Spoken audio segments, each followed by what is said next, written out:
Okay, so we'll pick up the third part here then of 1-2 notes. We've got just a couple slides left, so we're actually going to return to the same example we did before, but this time I'm going to show you how we could have done it using calculus, which hopefully once we get comfortable with is actually a little bit easier. You don't have to do as much guesswork and whatnot with the areas. You can actually just jump in and use some calc. Okay, so this was the same velocity as before, the velocity function of our previous example. Notice that I went ahead and defined the function here for you. Now if they gave you the graph, you might actually have to do that on your own. So you might actually have to look at the graph and say, well, isn't this right intercepting up here at 10, so it's a plus 10, and then it has a slope of -5. Okay, so there's a chance that you would have to define that function on your own, but hopefully, particularly with a linear function like this, you'd be pretty comfortable doing that. But in any case, this time I want us to use calculus to find where the turning point occurs. And then the hint that I threw in here was use this function that we just defined for the velocity to find the position function, and then note what time on the graph the object turns around. So we know at 2 seconds here the object turns around. Okay, so what do I mean by that?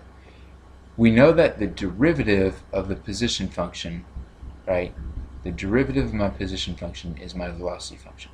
So what we just saw was integration is the opposite of derivation. So the integration, the integral of my velocity function is going to take me right back to my position function. So if you can find the velocity function, if you can find an equation that represents this straight line for velocity versus time, then you can also find the acceleration if you did the derivative of this, but you can find the position if you do the integral of this.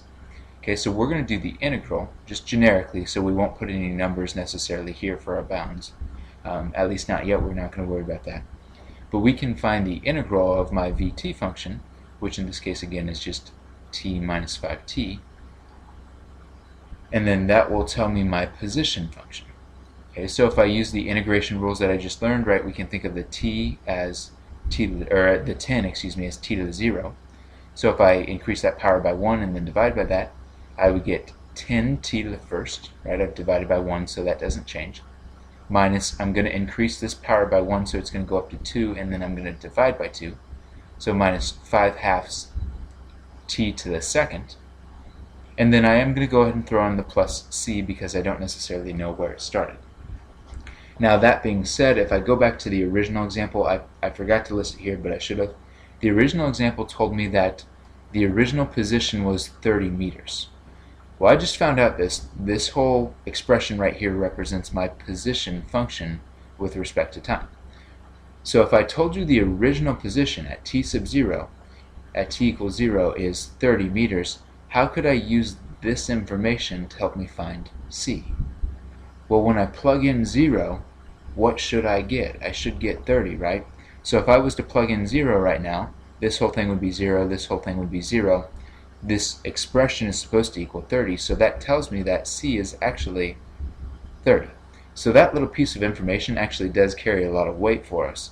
That tells me that if I actually wanted to write the entire position function, it would be, and I'm going to go ahead and write this in standard form, but negative 5/2 t squared plus t to the, or 10t to the first, plus specifically 30 and not just c. Okay, so the benefit of this is now for any question, if I asked you what is the position at 3 seconds or 4 seconds or 5 seconds or 6 seconds, you just plug in that number for t, and this will tell us the position at any instant in time. So by getting these functions, it's very, very helpful. You don't have to go and find the area at 3 seconds and then figure out where you would be. You just plug into this equation. Okay, so this question asked us to use calculus to find out where the turning point is. Well, again, I'm just going to look at the graph, and I'm not worried about areas because this function represents the areas. So instead, I'm just going to say, when do we turn around? And we have to obviously understand the fact that at 2 seconds, that's where I turn around. So if I want to find how far, or our position at the turning point, I'm just going to plug in 2 seconds. So I'm going to do x of 2, just indicating I'm plugging in 2 for t. So negative 5/2, I started to plug in t again, but I'm going to go ahead and plug in 2 for that. 2 squared plus 10 times 2, and then plus 30. By the way, there was a t for 2 joke in here somewhere, but I'll let that go. Anyway, when I calculate this, so 2 squared is 4, right? 5 halves times 4 would be negative 10. 10 times 2 is 20, so plus 20, plus 30. And if I add all of these up, I find out that my turning point was at 40 meters, which, if you flip back to our previous example, that's what we identified as the turning point, having just used the areas. Okay, so the benefit of this is once you get the equations to work with, once you get the functions, you can very quickly find the position or the velocity or the acceleration at any instant time without having to do a whole bunch of different calculations on your graph. Now, can you always go back and do that to double check? Yeah, and that's probably not a bad idea until you get comfortable. But in this case, the calc does help us here. Okay, so if I had asked you instead, like the original part C asked, how far do we have to go before we return to 0? What we could do for that is we could plug in 0 just like we would with a quadratic. You could figure out where is this function going to equal 0, right? So I could plug in 0 for x of t, and then solve for t.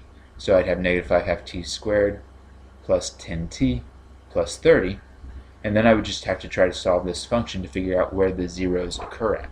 Now obviously it is a quadratic, but use the quadratic formula, graph it, find the zeros, whatever you have to do.